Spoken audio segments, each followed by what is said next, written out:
പിണറായി വിജയൻ സർക്കാരിനെ പ്രശംസിച്ചുള്ള നിലപാടിൽ ഉറച്ച ശശി തരൂർ എം പി. സർക്കാർ നല്ലത് ചെയ്താൽ അത് അംഗീകരിക്കുമെന്നും തെറ്റുണ്ടെങ്കിൽ ചൂണ്ടിക്കാണിക്കാമെന്നും തരൂർ നിലപാട് വ്യക്തമാക്കി. അതേസമയം തരൂരിൻ്റേത് തികഞ്ഞ അച്ചടക്ക ലംഘനമാണെന്നാണ് കോൺഗ്രസ് നേതാക്കൾ ഉയർത്തുന്ന വിമർശനം. എന്നാൽ കേരളം വ്യവസായ സൗഹൃദ സംസ്ഥാനമാണെന്ന് പറയുന്നത് ചിലർക്ക് വല്ലാത്ത പ്രശ്നമാണെന്ന് കോൺഗ്രസ് നേതൃത്വത്തെ പരോക്ഷമായി മുഖ്യമന്ത്രി വിമർശിച്ചു. ഇഴയുന്ന കൊമ്പനിൽ നിന്നും ഇണങ്ങിയ കടുവയായി കേരളം കുതിക്കാനൊരുങ്ങുന്നുവെന്നായിരുന്നു Shashi Tharoor M P the New Indian എക്സ്പ്രസിൽ എഴുതിയ ലേഖനത്തിന്റെ രത്നച്ചുരുക്കം. പതിറ്റാണ്ടോടടുക്കുന്ന പിണറായി ഭരണത്തിൽ കേരളം സർവനാശത്തിലേക്കെന്ന് പ്രതിപക്ഷം വാദിക്കുമ്പോഴാണ് സമുന്നതനായ കോൺഗ്രസ് നേതാവിന്റെ ഈ വാഴ്ത്തുപാട്ട്. അപകടം തിരിച്ചറിഞ്ഞ കോൺഗ്രസ് നേതൃത്വവും സഖ്യകക്ഷിയായ ലീഗും തരൂരിനെ തള്ളിപ്പറഞ്ഞ് രംഗത്തെത്തി. ശശി തരൂർ എന്ത് സാഹചര്യത്തിന്റെ പുറത്ത്, എന്ത് സ്റ്റാറ്റിസ്റ്റിക്സിന്റെ പുറത്താണ് ആ ലേഖനം എഴുതിയതെന്ന് ഞങ്ങൾക്കറിയാം. ശശി തരൂർ തെറ്റിദ്ധരിച്ച് പറഞ്ഞതാണെന്നാണ് എന്റെ വിശ്വാസം. അദ്ദേഹത്തിന്റെ ഇമേജ് ശക്തിപ്പെടുത്താൻ വേണ്ടി പറഞ്ഞതായിരിക്കാം. പക്ഷേ വസ്തുതകൾ പരിശോധിച്ചുകൊണ്ട് വേണം പറയേണ്ടത്. പാർട്ടി നേതൃത്വം ഒന്നടങ്കം തള്ളിപ്പറഞ്ഞിട്ടും തരൂരിന് ഒരു ഇഞ്ചും കുലുക്കമുണ്ടായില്ല. കേന്ദ്ര സംസ്ഥാന സർക്കാരുകൾ നല്ല കാര്യങ്ങൾ ചെയ്താൽ പിന്തുണയ്ക്കുമെന്ന നിലപാടിൽ ഉറച്ചു തന്നെ നിൽക്കുകയാണ് അദ്ദേഹം. ഞാൻ ഈ ആർട്ടിക്കിളിൽ കേരള എക്കോണമിയെക്കുറിച്ച് മൊത്തം എഴുതിയതല്ല. ഞാൻ സ്റ്റാർട്ടപ്സിനെ കുറിച്ച് മാത്രമാണ്. അത് ഇംഗ്ലീഷ് വായിക്കുന്നവർക്ക് അത് മനസ്സിലാവാൻ ഒരു ബുദ്ധിമുട്ടുണ്ടാവില്ല. നല്ല കാര്യം ചെയ്താൽ അതിനെ അംഗീകരിക്കണം എൻ്റെ വിശ്വാസമാണ്. വീണുകിട്ടിയ അവസരം സർക്കാരും ഇടതുപക്ഷവും സുവർണാവസരമാക്കി. ശശി തരൂർ വിപ്ലവകാരിയാണെന്ന് വരെ CPIM നേതാവ് AK ബാലൻ പറഞ്ഞുവെച്ചു. 4 ടേം ലോകസഭാ മെമ്പറായ, നിരവധി അവാർഡുകൾ ലഭിച്ച, ലോക പ്രശസ്തനായിട്ടുള്ള ഒരു വിപ്ലവകാരി, ഒരു വിദ്യജീവി, അദ്ദേഹം ഒരു പരാമർശം നടത്തിയാൽ ഇങ്ങനെയാണോ സൂചിപ്പിക്കേണ്ടത്? തരൂരിന്റെ പുതിയ കരുനീക്കത്തിൽ ലക്ഷ്യങ്ങൾ എന്തൊക്കെ?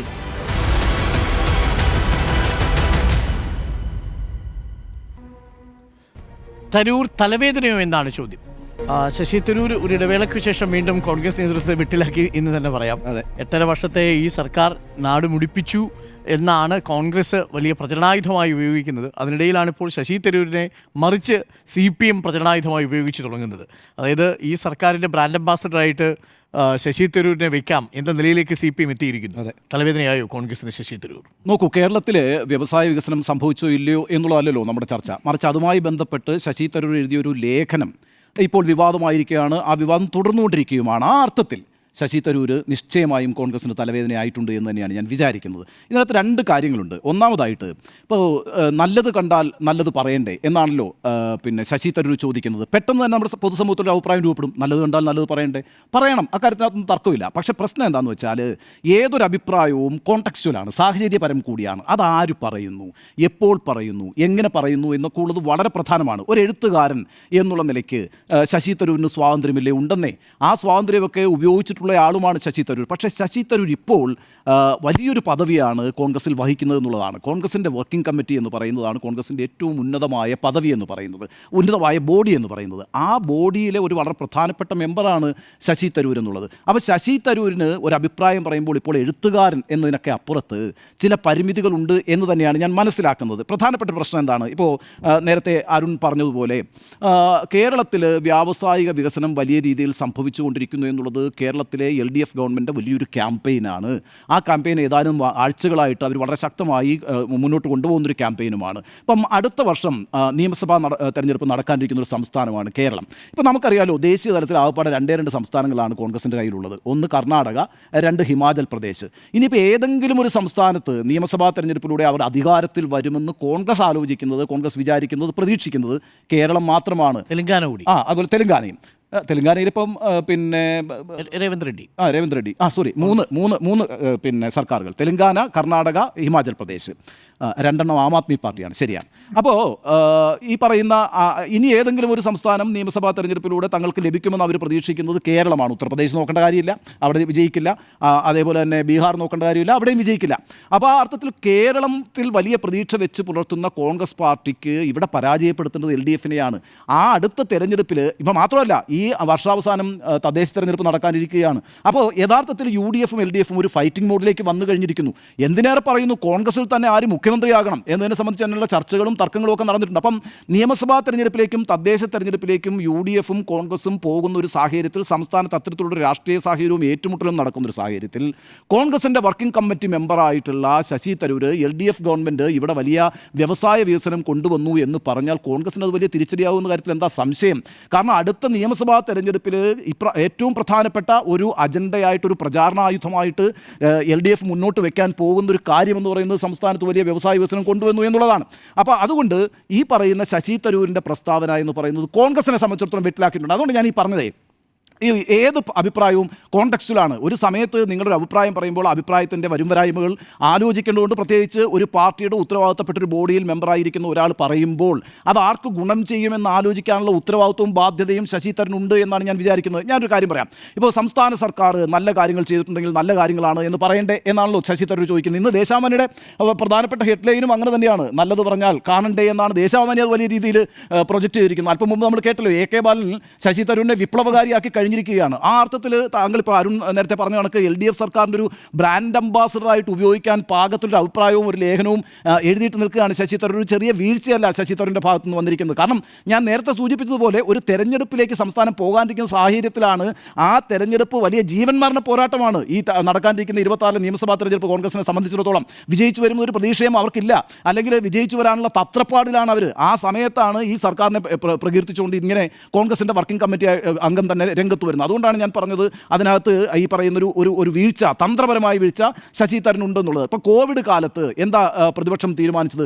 കോവിഡ് കാലത്ത് LDF സർക്കാരിനെ എതിർക്കണ്ട എന്ന് പിന്നെ പ്രതിപക്ഷം തീരുമാനിച്ചു. കാരണം എന്താ, ഒരു വലിയ ദുരന്തത്തിൻ്റെ നടുവിൽ നിൽക്കുമ്പോൾ ആ സർക്കാരിനെ പിന്തുണയ്ക്കുകയാണ് വേണ്ടത് എന്ന് പറയുന്ന ഉദാരമായൊരു സമീപനം പ്രതിപക്ഷം എടുക്കുകയുണ്ടായി. പക്ഷേ പ്രശ്നം എന്താ സംഭവിച്ചത്? 2021 കോവിഡിനെ വലിയ ക്യാപിറ്റലാക്കിക്കൊണ്ട് ഇടതുപക്ഷം പ്രചാരണത്തിലേക്ക് പോവുകയും തിരിച്ചു വരികയും ചെയ്തു. അപ്പോൾ ആ സമയത്ത് കൈപൊള്ളിയിട്ടുണ്ട്. അതൊരു വലിയ വീഴ്ചയായി എന്ന് കോൺഗ്രസ് വിലയിരുത്തുന്നുണ്ട്. കോവിഡ് കാലത്ത് സർക്കാരിനുണ്ടായിട്ടുള്ള വീഴ്ചകൾ എണ്ണി പറയേണ്ടതായിരുന്നു. കോവിഡിനെ ക്യാപിറ്റലൈസ് ചെയ്തുകൊണ്ട് തിരിച്ച് അധികാരത്തിൽ വരുമെന്ന് പ്രതീക്ഷിച്ചില്ല എന്നൊരു വിലയിരുത്തൽ ആ പാർട്ടിക്കുണ്ട്. അതുകൊണ്ട് ഇപ്രാവശ്യം ഉദാരതയോടുകൂടി സർക്കാർ ചെയ്യുന്ന ചില നല്ല കാര്യങ്ങളെ ഉയർത്തിപ്പിടിച്ച് കളയാമെന്നൊന്നും പ്രതിപക്ഷം തീരുമാനിക്കത്തില്ല. അത് വളരെ പ്രധാനപ്പെട്ട കാര്യമാണ്. എന്ന് മാത്രമല്ല, ഇപ്പോൾ ഈ പറഞ്ഞിരിക്കുന്ന ലേഖനത്തിൽ ശശി തരൂർ പറയുന്നൊരു കാര്യം വെച്ചാൽ ഈ സംസ്ഥാനത്തുണ്ടായിട്ടുള്ള സ്റ്റാർട്ടപ്പുകളുടെയും മറ്റും വികസനം, വ്യവസായ യൂണിറ്റുകളുടെ നമ്പേഴ്സ് കൂടിയത്, അത്തരത്തിൽ വ്യവസായ സൗഹൃദ സംസ്ഥാനമായി കേരളം മാറുമ്പോൾ അത് കേരളത്തിൽ ഇപ്പോൾ വന്നിരിക്കുന്ന ഒരു വലിയ സഡനായിട്ടുള്ള പുരോഗതിയാണ് എന്ന നിലയ്ക്ക് തന്നെയാണ് മനോഹരമായിട്ട് ആ ലേഖനത്തിൽ എഴുതി വെച്ചിരിക്കുന്നത്. ഞാൻ ആ ലേഖനം മുഴുവൻ വായിച്ചതാണ്.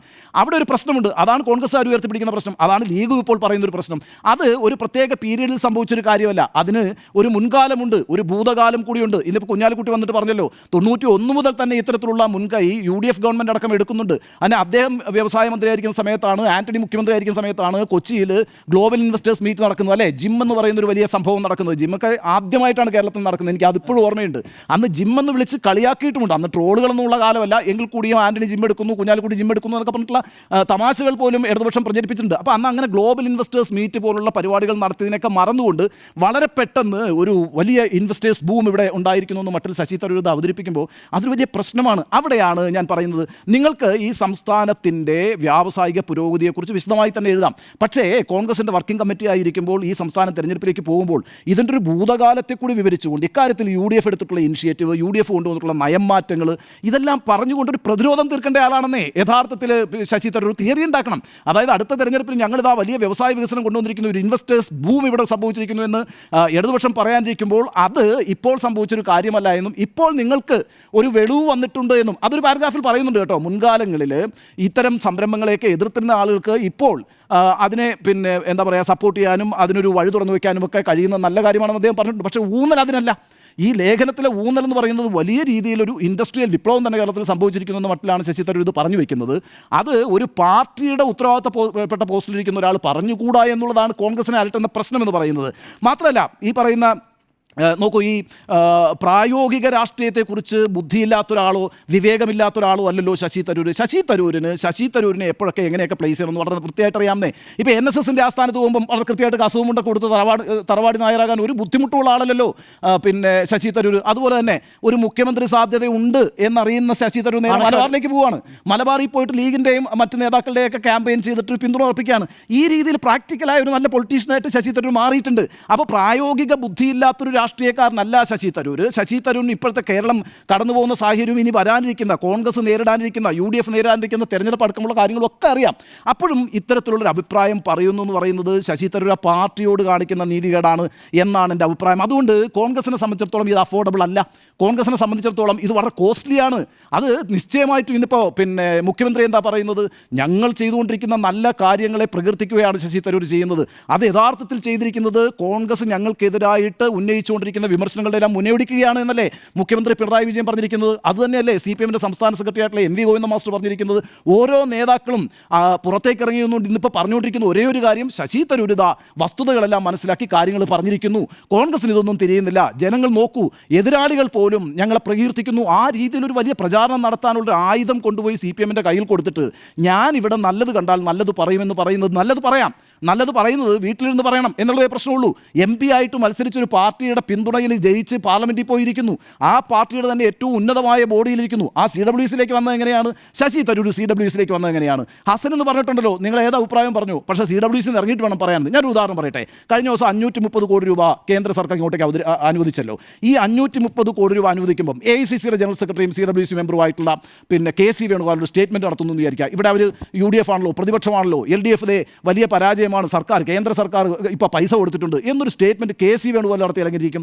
അങ്ങനെ നടത്താമല്ലോ, അവർ പ്രതിപക്ഷത്തല്ലേ, അവർക്ക് വേണമെങ്കിൽ LDF-ന്റെ ഇവരൊന്നും ചെയ്യുന്നില്ല, ഇപ്പോൾ കേന്ദ്ര സഹായം കിട്ടിയിട്ടും അവരനങ്ങുന്നില്ല എന്ന് പറഞ്ഞുകൊണ്ട് അതൊരു ആയുധമാക്കാമല്ലോ. അങ്ങനെ അവർ ചെയ്യില്ലല്ലോ. കാരണം എന്താണ്? അതിൻ്റെ ഗുണഭോക്താവ് ആരാണെന്ന് അവർക്ക് കൃത്യമായിട്ട് അറിയാം. അപ്പോൾ അതുകൊണ്ടാണ് ഞാൻ പറഞ്ഞത് ഇതൊക്കെ സാഹചര്യപരമാണ്, കോണ്ടക്സ്റ്റിലാണ്. ഇങ്ങനൊരു പ്രസ്താവന നടത്താനുള്ള യാതൊരു അധികാരവും യഥാർത്ഥത്തിൽ ഒരു എഴുത്തുകാരൻ്റെ സ്വാതന്ത്ര്യമാണെന്ന് പറയാനുള്ള അധികാരമോ സ്വാതന്ത്ര്യമോ യഥാർത്ഥത്തിൽ ശശി തരൂരിനുണ്ട് എന്ന് ഞാൻ വിചാരിക്കുന്നില്ല. അതുമാത്രവുമല്ല, ഈ പറയുന്ന ശശി തരൂർ ഇത്തരത്തിൽ ഞാൻ പറഞ്ഞല്ലോ വർക്കിംഗ് കമ്മിറ്റിയിൽ എങ്ങനെയാണ് വന്നത്? വർക്കിംഗ് കമ്മിറ്റിയിൽ വരുന്നത് ശശി തരൂരിൻ്റെ ഒരു വലിയ കോൺഗ്രസ് പാരമ്പര്യത്തെ അംഗീകരിച്ചുകൊണ്ട് വർക്കിംഗ് കമ്മിറ്റിയിൽ എടുത്താണോ? അങ്ങനൊന്നും അല്ലെന്നേ. എടുത്തത് എന്തുകൊണ്ടാണ്? ഖാർഗെക്കെതിരെ മത്സരിച്ചു എന്നുള്ളതാണ് അല്ലേ. ഖാർഗെക്കെതിരെ മത്സരിച്ചപ്പോൾ 11% വോട്ട് കിട്ടി എന്നുള്ളത് വളരെ പ്രധാനമാണ്. 1084 വോട്ടം കണ്ട് കിട്ടി. 7000 ഇഷ്ടം വോട്ടേ ഖാർഗെക്ക് കിട്ടിയുള്ളൂ. പക്ഷേ ഖാർഗെ ഒരു കമ്മിറ്റി കോൺസ്റ്റിറ്റ്യൂട്ട് ചെയ്യുമ്പോൾ എനിക്കെതിരെ മത്സരിച്ചയാളെ പുറത്തു നിർത്തിയ എന്താ അവസ്ഥ? അങ്ങനെ ചെയ്യാൻ പാടില്ലല്ലോ. അതൊരു ഒരു ട്രാപ്പ് തന്നെയായിരുന്നു ശരിക്കും പറഞ്ഞാൽ. പുറത്തു നിർത്തിയാൽ കോൺഗ്രസിനകത്ത് കോൺഗ്രസിൻ്റെ നേതൃത്വത്തിനെതിരായിട്ട് സംസാരിക്കുന്നവർ, അവർക്കെതിരെ മത്സരിക്കുന്നവരെ പുറത്താക്കപ്പെടും അല്ലെങ്കിൽ പുറത്തു നിർത്തപ്പെടും എന്നൊരു പ്രശ്നമുണ്ടാകും. അതുകൊണ്ട് തന്നെയാണ് ഈ പറയുന്ന രമേശ് ചെന്നിത്തലയ്ക്ക് എന്താ പാരമ്പര്യമില്ലേ? രമേശ് ചെന്നിത്തല വിദ്യാർത്ഥി പ്രസ്ഥാനത്തിൽ തുടങ്ങിയതല്ലേ ഈ പണി. അത് കഴിഞ്ഞ് യൂത്ത് കോൺഗ്രസിൻ്റെ ദേശീയ നേതാവായിരുന്നില്ലേ, NSUIൻ്റെ ദേശീയ നേതാവായിരുന്നില്ലേ, AICC സെക്രട്ടറി ആയിരുന്നില്ലേ, സംസ്ഥാനത്ത് MLA ആയിരുന്നു, MP ആയിരുന്നു, ആഭ്യന്തരമന്ത്രി ആയിട്ടുള്ള ആളല്ലേ. എന്നിട്ട് അതായത് സ്ഥിരം ക്ഷണിതാവ് മാത്രമായത് ശശി തരൂരിനെ അക്കോമഡേറ്റ് ചെയ്തു. അപ്പം പിന്നെ രമേശ് ചെന്നിത്തല ചെയ്യാൻ പറ്റില്ല, ഒരു സമുദായത്തിന് രണ്ടുപേരെ പറ്റില്ല. ഈ ഒരു പ്രശ്നം അല്ലാതെ തന്നെ AICC ജനറൽ സെക്രട്ടറി ആയിട്ടുള്ള KC വേണുഗോപാലും ഉണ്ട്. അപ്പോൾ ഈ പ്രതിസന്ധിയിൽ പോലും അവർ അത് അക്കോമഡേറ്റ് ചെയ്തത് അതുകൊണ്ടാണ്. മാത്രമല്ല ഒരിക്കലും ശശി തരൂർ കോൺഗ്രസിൻ്റെ നേതൃത്വത്തിൻ്റെ ഗുഡ് ബുക്കിലൊന്നും ഉണ്ടായിരുന്നിട്ടില്ല. ഇപ്പോൾ G23 ശശി തരൂർ ഉണ്ടായിരുന്നല്ലോ, ഈ പറയുന്ന നേതൃത്വം മാറണം അല്ലെങ്കിൽ നേതൃത്വം ശക്തിപ്പെടുത്തണം എന്നൊക്കെ ആവശ്യപ്പെടുന്നത്. അപ്പോൾ ശശി തരൂരിൽ ഈ പറയുന്ന പാർട്ടിയോട് ഉത്തരവാദിത്വം ആദ്യം ഉണ്ടാകേണ്ടതുണ്ട് എന്നുള്ളതാണ് ഞാൻ പറയുന്ന ഒരു കാര്യം. മാത്രമല്ല ഒരു കാര്യം കൂടി പറഞ്ഞ് ഞാൻ അവസാനിപ്പിച്ചേക്കാം. ശശി തരൂർ കേരളത്തിൻ്റെ വ്യവസായ വികസനത്തെയൊക്കെ പ്രകീർത്തിച്ചുകൊണ്ട് പറയുന്നതൊക്കെ നല്ല കാര്യമാണ്. പക്ഷേ ശശി തരൂർ MP ആണ്, അദ്ദേഹത്തിൻ്റെ മണ്ഡലമുണ്ട്. ആ മണ്ഡലത്തിൽ 2009 അദ്ദേഹം മത്സരിക്കാൻ വന്നപ്പോൾ അദ്ദേഹം പറഞ്ഞിരുന്നത് തിരുവനന്തപുരത്ത് ഒരു നോളജ് സിറ്റി ആയിട്ട്, അതായത് ഇന്ത്യയിലെ തന്നെ ലോകത്തിലെ തന്നെ ഒരു നോളജ് സിറ്റി ആയിട്ട് പരിവർത്തിക്കും എന്നൊക്കെയാണ്. ഞാനവിടെ 10-12 വർഷം ജീവിച്ചിട്ടുള്ള ഒരാളാണ്. അതൊരു നോളജ് സിറ്റി ആയിട്ടൊന്നും പരിവർത്തിച്ചായിട്ട് എനിക്കറിയില്ല. എന്ന് മാത്രമല്ല ശശി തരൂർ MP എന്നുള്ള എനിക്ക് എത്രത്തോളം അവിടുത്തെ ആളുകൾക്ക് ആക്സസിബിൾ ആണെന്നൊരു പ്രശ്നമുണ്ട്. അദ്ദേഹം എന്തൊക്കെ വികസനമാണ് ആ മണ്ഡലത്തിലേക്ക് കൊണ്ടുവന്നതെന്നൊരു പ്രശ്നമുണ്ട്. ഒരു കാര്യം പറയാം, ശശി തരൂരിൻ്റെ ലോക്സഭാ മണ്ഡലത്തിൽ 7 നിയമസഭാ മണ്ഡലമുണ്ട്. ആ 7 നിയമസഭാ മണ്ഡലത്തിലെ 3 മണ്ഡലങ്ങളിൽ BJP വളരെ ശക്തമായിട്ടാണ് മുന്നേറിയിരിക്കുന്നത്. അത് നേമത്താണെങ്കിലും വട്ടിയൂർക്കാവിലാണെങ്കിലും കഴക്കൂട്ടത്താണെങ്കിലും. 2021 മത്സരിച്ച BJP അല്ല കേട്ടോ 2026 മത്സരിക്കാൻ പോകുന്നത്. 2 കേന്ദ്രമന്ത്രിമാരാണ് ആദ്യമായിട്ട് സംസ്ഥാനത്തുണ്ടായിരിക്കുന്നത്. ജോർജ് കുര്യനുണ്ട്, സുരേഷ് ഗോപിയുണ്ട്. ഒരു MP അവർ തൃശ്ശൂരിൽ നിന്ന് വിജയിപ്പിച്ചിട്ടുണ്ട്. അവരുടെ വോട്ട് ശതമാനം 20% നേമത്തൊരിക്കൽ ജയിച്ച് കാണിച്ചതാണ് കേട്ടോ. എന്ത് സാഹചര്യമാണെങ്കിൽ പോലും BJP എന്ന് പറയുന്നത്. അപ്പോൾ ആ സ്ഥലത്ത് ആ 7 മണ്ഡലങ്ങളിൽ വിജയിപ്പിക്കാനുള്ള ഒരു ഉത്തരവാദിത്വം ഏറ്റെടുത്ത് പെരുമാറണം ശശി തരൂർ എന്നാണ്. കാരണം ഈ പാർട്ടിയോട് ഉത്തരവാദിത്വം കാണിക്കണമെങ്കിൽ ആ പാർട്ടി നൽകിയ പദവികളിലാണ് ഇരിക്കുന്നത് അദ്ദേഹം. അതുകൊണ്ട് ആദ്യത്തെ കമ്മിറ്റ്മെൻറ്റ് ഒരു പാർട്ടി പ്രവർത്തകൻ എന്ന നിലയ്ക്ക് ശശി തരൂരിന് പാർട്ടിയോടാണ് ഉണ്ടാകുന്നത്, കോൺഗ്രസിനോടാണ് ഉണ്ടാകുന്നത്. അതല്ലാതെ ഈ പറയുന്ന ഏറ്റവും നിർണായകമായ ഒരു ജീവൻ മരണ പോരാട്ടത്തിലേക്ക് UDF-ഉം കോൺഗ്രസും പോകുമ്പോൾ അതിനെതിർ നിൽക്കുന്ന സർക്കാരിനെ പ്രകീർത്തിച്ച് ഞാനൊരു നിഷ്പക്ഷമതിയായ എഴുത്തുകാരനായി ചില സ്വതന്ത്ര അഭിപ്രായങ്ങൾ പറഞ്ഞു കളയും എന്ന് പറയാനുള്ള യാതൊരു സ്വാതന്ത്ര്യവും ശശി തരൂരിനുണ്ട് എന്ന് ഞാൻ വിചാരിക്കുന്നില്ല. അതുകൊണ്ട് ശശി തരൂരിൻ്റെ ഭാഗത്തു നിന്നുണ്ടായിരിക്കുന്നത് തന്ത്രപരമായൊരു വീഴ്ചയാണ്. ആ വീഴ്ചയ്ക്ക് കോൺഗ്രസിന് വില കൊടുക്കേണ്ടി വരും. അതുകൊണ്ടാണല്ലോ കോൺഗ്രസിൻ്റെ എല്ലാ നേതാക്കളും ഇറങ്ങിയിട്ട് അവരുടെ തർക്കങ്ങളൊക്കെ കഴിഞ്ഞു കേട്ടോ. ഇപ്പോൾ ഏതാണ്ട് എല്ലാവരും ഒരുമിച്ചാണ്. K മുരളീധരനും പിന്നെ VD സതീശനും K സുധാകരനും MM ഹസനും ഒക്കെ ഒന്നിച്ചിട്ടുണ്ട്. അതേപോലെ തന്നെ കുഞ്ഞാലിക്കുട്ടി അടക്കമുള്ള നേതാക്കൾ രംഗത്ത് വന്നിട്ടുണ്ട്. UDF-ൽ ഒരു ഐക്യമൊക്കെ വന്നിട്ടുണ്ട്. പക്ഷേ ഈ പറയുന്ന ശശി തരൂരിൻ്റെ ഈ പ്രസ്താവന ഒരു ആശയക്കുഴപ്പമുണ്ടാക്കുമെന്ന കാര്യത്തിൽ തർക്കമില്ല. ആ ആശയക്കുഴപ്പമാണ് കോൺഗ്രസിന് തല തലവേദനയാകാൻ പോകുന്നത്. ആ അർത്ഥത്തിൽ ശശി തരൂരും ശശി തരൂരിൽ എഴുതിയ ലേഖനവും അദ്ദേഹം ഇപ്പോൾ തുടർച്ചയായി നടത്തിക്കൊണ്ടിരിക്കുന്ന പ്രതികരണങ്ങളും നിശ്ചയമായും ഈ പറയുന്ന കോൺഗ്രസിനും UDF-നും തലവേദനയാണ് എന്ന കാര്യത്തിൽ എനിക്കൊരു സംശയമില്ല. തരൂർ തലവേദന തന്നെയാണ് പാർട്ടിക്ക് ഉണ്ടാക്കിയിരിക്കുന്നത്. ഇവിടെ പ്രവർത്തക സമിതി അംഗമായിട്ടും സംസ്ഥാന നേതൃത്വം അംഗീകരിക്കുന്നില്ല എന്ന ദുഃഖമാണ് അദ്ദേഹത്തിന്. KPCC ആസ്ഥാനത്തൊരു മുറി വേണമെന്നൊരു ആഗ്രഹമുണ്ടായിരുന്നു, അത് കിട്ടിയിട്ടില്ല. മാത്രമല്ല ഇവിടെ മറ്റ് നേതാക്കളൊന്നും അദ്ദേഹത്തുമായി ചേർന്ന് കൂടിയാലോചനകൾ നടത്തുന്നില്ല. അദ്ദേഹം ഒറ്റയ്ക്ക് തന്നെയാണ് നിൽക്കുന്നത്. അദ്ദേഹത്തിൻ്റെ അടുത്തേക്ക് പ്രവർത്തകർക്ക് പോകാനും പറ്റുന്നില്ല, നേരത്തെ പറഞ്ഞ ആക്സസിബിൾ അല്ല. അപ്പോൾ അത് അദ്ദേഹം വേറൊരു തലത്തിൽ അദ്ദേഹത്തെ പ്രതിഷ്ഠിച്ചിരിക്കുകയാണ്. അദ്ദേഹം മുഴുവൻ സമയ രാഷ്ട്രീയക്കാരനല്ല എന്ന് സ്വയം പറയുന്നു. ഞാനിത് കോൺഗ്രസ് വക്താവല്ല എന്ന് പറയുന്നു. കോൺഗ്രസ് വക്താവല്ലാത്ത ആൾക്ക് കോൺഗ്രസ് പാർട്ടിയിൽ നിൽക്കുമ്പോൾ, കോൺഗ്രസ് MP ആയി നിൽക്കുമ്പോൾ കോൺഗ്രസ് പാർട്ടിയോട് ഒരു ഉത്തരവാദിത്തമുണ്ടോ എന്നൊരു ചോദ്യമുണ്ടല്ലോ. ആ ചോദ്യത്തിന് അദ്ദേഹത്തിന് കൃത്യമായ മറുപടി പറയാൻ പറ്റിയിട്ടില്ല. അങ്ങനെയെങ്കിൽ അദ്ദേഹം പ്രവർത്തക സമിതി അംഗമാകരുത് എന്ന് ഇന്ന് ഹസൻ പറഞ്ഞത് ഒരു പാർട്ടിയുടെ നിലപാടാണ്, സ്വാഭാവികമാണത്. അത് ഏത് രാഷ്ട്രീയ പാർട്ടി ആയാലും. CPM-ൽ നിന്നുകൊണ്ട് കോൺഗ്രസിൻ്റെ സർക്കാരിനെ പ്രകീർത്തിച്ചുകൊണ്ടൊരു ലേഖനം എഴുതാൻ CPM-ലെ ഒരു നേതാവിന് കഴിയുമോ? അങ്ങനെ ഒരു ലേഖനം എഴുതി കഴിഞ്ഞാൽ ആ നേതാവ് ആ പാർട്ടിയിൽ ഉണ്ടാകുമോ? ഇല്ല. കോൺഗ്രസ് കുറച്ചുകൂടി ജനാധിപത്യപരമായി ചിന്തിക്കുന്ന ഒരു പാർട്ടിയാണ്. നേതാക്കൾക്ക് പരസ്പരം വിമർശിക്കാം, കുറച്ചുകൂടി തുറന്ന് പ്രതികരിക്കാം എന്നൊക്കെ ഒരു സ്വാതന്ത്ര്യം ഉണ്ടായിരിക്കും. പക്ഷേ അതേസമയം പാർട്ടിയെ പ്രതിരോധത്തിലാക്കുന്ന ഒരു തീരുമാനത്തിലേക്ക് പോയി കഴിഞ്ഞാൽ അത് വലിയ പ്രശ്നം തന്നെ ഉണ്ടാക്കും. ഇത് തരൂർ ആദ്യം ചെയ്യുന്നതല്ല. തരൂർ കുറച്ചു കാലമായി നിശബ്ദനായിരുന്നു. തരൂരിനെ കുറച്ചു കാലമായിട്ട് കാണാനില്ലായിരുന്നു. ഒരു ഘട്ടത്തിൽ അദ്ദേഹം സംസ്ഥാനത്തുടനീളം സഞ്ചരിക്കുന്നുണ്ടായിരുന്നു. മുഖ്യമന്ത്രി സ്ഥാനാർത്ഥിയായി തന്നെ അവതരിപ്പിക്കാൻ എല്ലാവരുടെയും ഒരു പിന്തുണ നേടാനുള്ള ശ്രമത്തിൻ്റെ ഭാഗമായി അദ്ദേഹം നടക്കുന്നുണ്ടായിരുന്നു. അങ്ങനെ NSS-ന്റെ സ്വീകരണം അദ്ദേഹത്തിന് ലഭിച്ചു. പിന്നീട് ലീഗിൻ്റെ നേതാക്കൾ അദ്ദേഹത്തെ ആ നിലയ്ക്ക് കൊണ്ടുപോയിരുന്നു. PK കുഞ്ഞാലിക്കുട്ടിക്ക് വലിയ പ്രതീക്ഷയുണ്ടായിരുന്നു, ശശി തരൂർ വരട്ടെ എന്നൊരു താല്പര്യം കൂടി ഈ ലീഗിനുണ്ടായിരുന്നു. ഇന്നിപ്പോൾ PK കുഞ്ഞാലിക്കുട്ടി തന്നെ വാർത്താസമ്മേളനം നടത്തുകയാണ്. മുൻ വ്യവസായ മന്ത്രി വാർത്താസമ്മേളനം നടത്തിക്കൊണ്ട് മുൻ UDF സർക്കാരുകളുടെ കാലത്ത് ഉണ്ടായിട്ടുള്ള വികസനത്തെക്കുറിച്ച് പറയുന്നു. കാക്കനാട് ഒരു കുറുക്കൻ മൂലയായിരുന്ന കാക്കനാട് പിന്നെ ഏത് തരത്തിലേക്ക് വ്യാവസായികമായി വളർന്നു എന്ന് പറയുന്നു.